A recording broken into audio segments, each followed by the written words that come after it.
Hey guys, Chris Brown here, KZ Guy 2.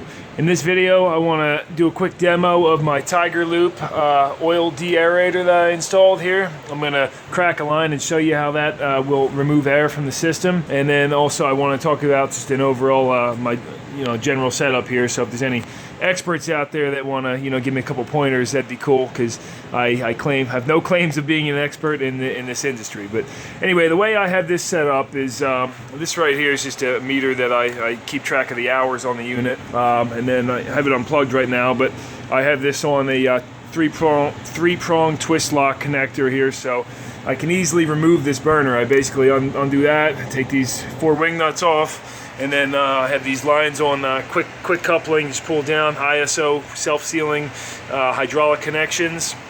That way I can take this thing into work whenever I want and clean it out, which is usually once a year or something like that. Over here on the chimney, you got your temperature. It's not running right now. It's just the fan going. And then your return, or your oil feed line. I got a vacuum gauge here. This is your fire shut-off safety valve. And then obviously the TIGERLOOP I installed. So let's go ahead and fire this thing up here. I'll just plug this in. Got the thermostat on, so it should fire right up. Boom. All right, so there's our indicator. We're going.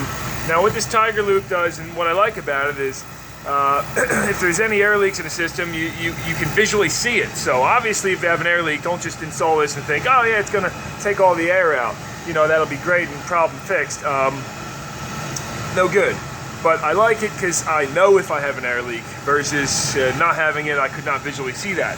I also run used oil. I do pump outs all the time, so I run a lot of different heating oil, and I like to see if I'm running good quality oil, because if I see it's black in here and this thing's running like crap, then I know possibly a heating oil issue. And then I actually noticed when I installed this vacuum gauge, this used to run about 1 inch of vacuum, and now I'm at 5. So I haven't changed the filter in about a year. Maybe it's time to do that. So that's a nice visual indicator too. Here's on the pressure side of the pump, I believe it's the pressure. Well, yeah, I installed a gauge, and I'll leave here permanently. You experts might frown on that. I'm not sure. I thought it was pretty neat, so I know what my pressure is all the time. Here's what my air setting's at too, right here.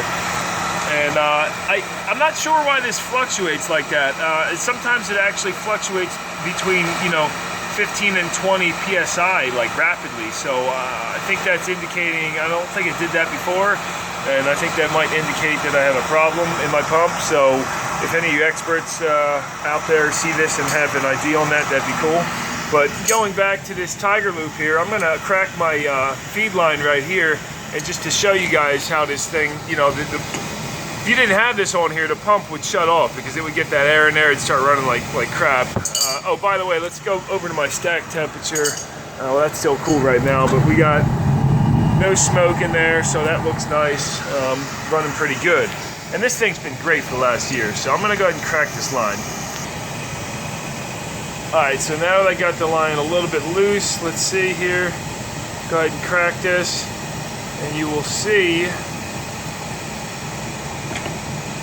air. Hold on a second. There it comes. Yeah, so there's our air leak. We would know if we had an air leak, but this oil de-aerator is doing its job, and it's going to remove that air. Let me snug back down this line here. Obviously our vacuum gauge dropped a little bit too, because we introduced some air to the system, and you can see it's cycling through these lines here, and it's doing its job. It's still running good, and no problems. One thing to note about this, I've read the instructions. They said if you ever see any oil up in this top chamber, replace this thing. It's done. So you can see I got to tighten the line down fully, but whatever. So it's going to do its job, and it's doing great. But anyway, yeah. So if you got an air leak, or you want another visual indicator of your fuel oil and its quality, and if there's any air in it, this is the device to have. And it's looking like my stack temperature is a little bit on the cool side. This thing did just fire up, so running about 300 or so. Anyway, if you experts got any other comments, I appreciate it. And otherwise, thanks for watching. I hope this gave you a little insight on the TIGERLOOP.